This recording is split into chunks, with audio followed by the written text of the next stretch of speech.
What's up everybody, the Blue Fang here, and today I'm finally back with a new part to What If Naruto Joined the Akatsuki. Since you guys destroyed the like goal, I just decided to put this out earlier than expected. In the next video though, I'm bringing back my What If Naruto had the Death Note, cause some of you guys wanted another part to that, so I just decided to bring another part soon. Another thing is, thank you so much for 700 subscribers. I can't believe we made it here already. Well, I gotta keep grinding towards 1k because there's a lot of things I want to do at 1k, because I want to make my own Discord server at 1k, just so you guys just talk, chill, just do your own thing there. So for today's like goal, I'll be putting it around 120 likes, so let's see if you guys can actually do that. Now I'll do the recap soon, but before that, subscribe if you're new, hit that like button and turn on bell notifications. Now with no further ado, let's get into the video.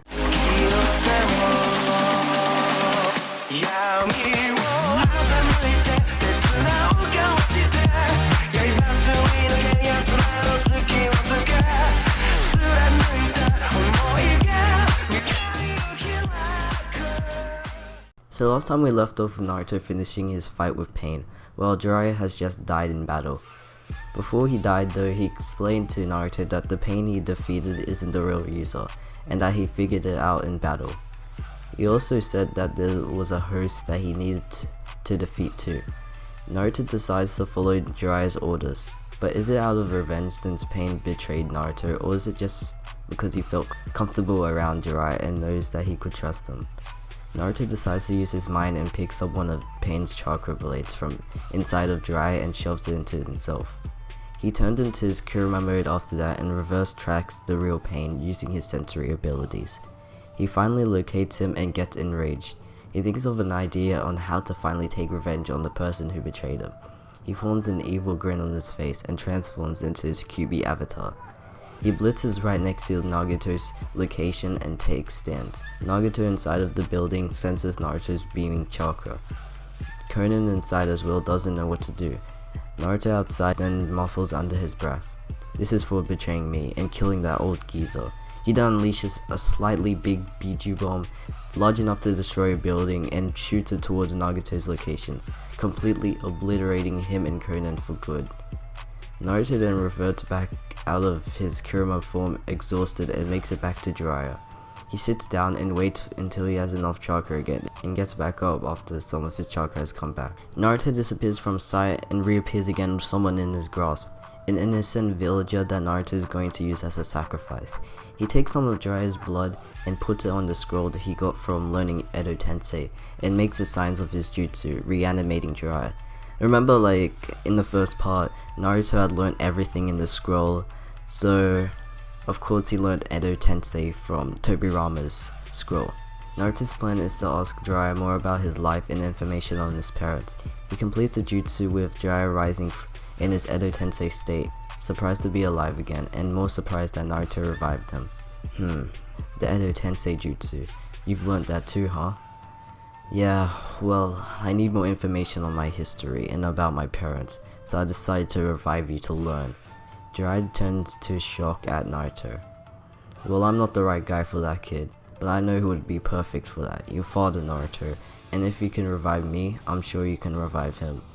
Now release this jutsu on me and go back to Konoha to find the Shinigami mask located in the Uzumaki clan mask storage temple. From there, take the mask and find the 4th Hokage's body, then start the reanimation jutsu.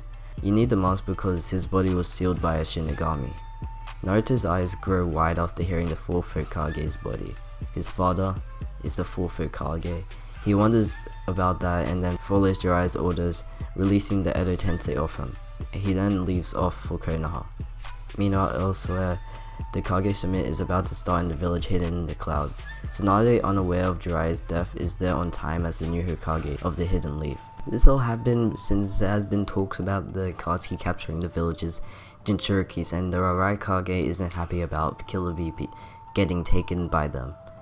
The Kages are basically the same as the original, except Conqueror is the Kazekage now since Gaara died by getting the Shukaku extracted from him. Tamara is with Conqueror too as a special bodyguard and trusted to help him out. The Kages talk about the lost Jinchurikis left but realize there is none, that they're all taken by the Akatsuki. But after that, Tsunade speaks about how the Nine-Tails Jinchuriki Naruto left the village a long time ago, also saying how he might not have been taken by the Akatsuki yet, but that's only a possibility. The Raikage then muffles under his breath. The Nine-Tails, huh? He then gets up from his chair. My sources say that they saw a huge fox figure when B got taken. Maybe a little Jinchuriki went off to play with the enemy. The Raikage stares at Tsunade with a serious expression. Impossible. Naruto is a Jinchuriki, why would he join the Akatsuki if they're trying to capture him? It's just a theory, Tsunade, but it seems very possible that the Akatsuki lied to him so they could use him.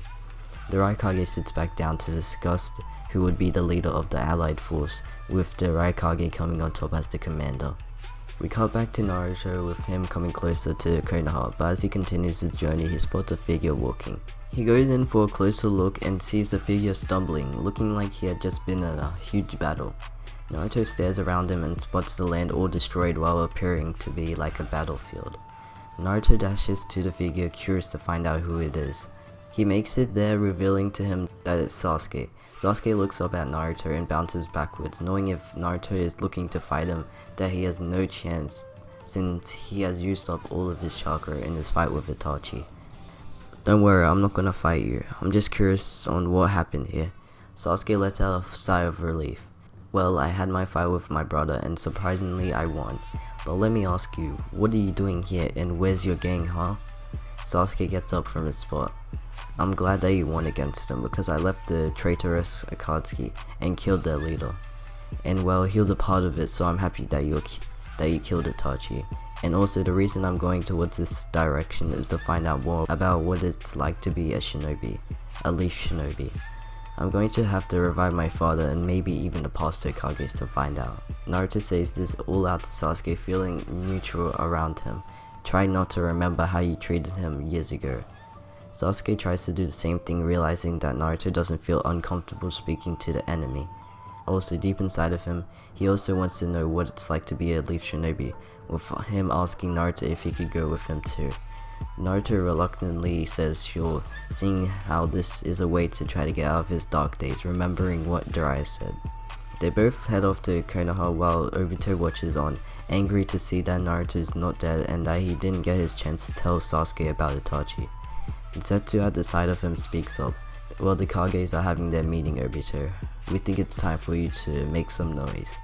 Obito grins inside of his mask. Yes, this would be a perfect way to get Naruto. We cut to the Hidden Leaf village with Naruto and Sasuke able to sneak in, get the Kage's bodies, get the Shinigami mask, and head towards a deserted area ready to start the reanimation. Luckily, when they were heading to Konoha, they ran into some enemy ninjas along the way. There were 4 of them, just right for Naruto's sacrifices. Him and Sasuke made sure not to kill them too. They start the reanimation with Naruto releasing the 4th and 3rd Hokages from the Shinigami seals with the mask, and then later after that he revives all 4 of them.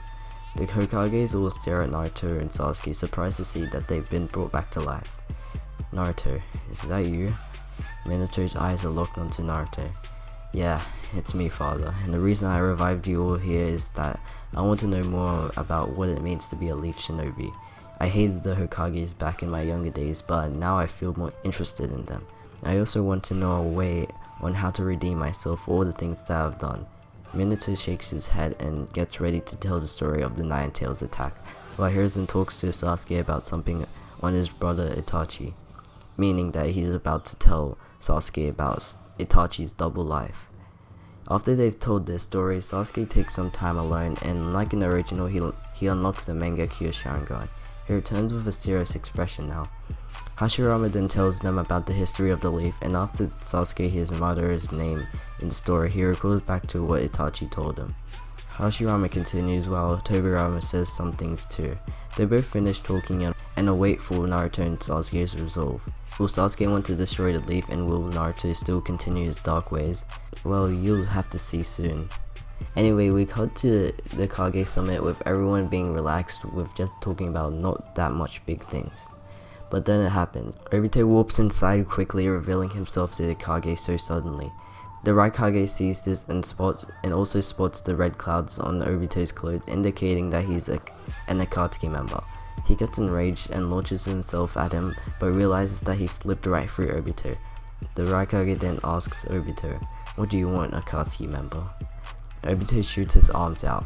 "I want the Nine-Tails Jinchuriki. I need you guys to track him down for me." The Kages all look surprised.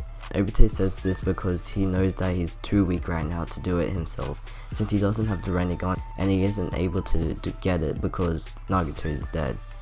"Why would we want to do that for you? Naruto still leaf shinobi, and I shall not let him get into your grasp." Tsunade stands up from her chair.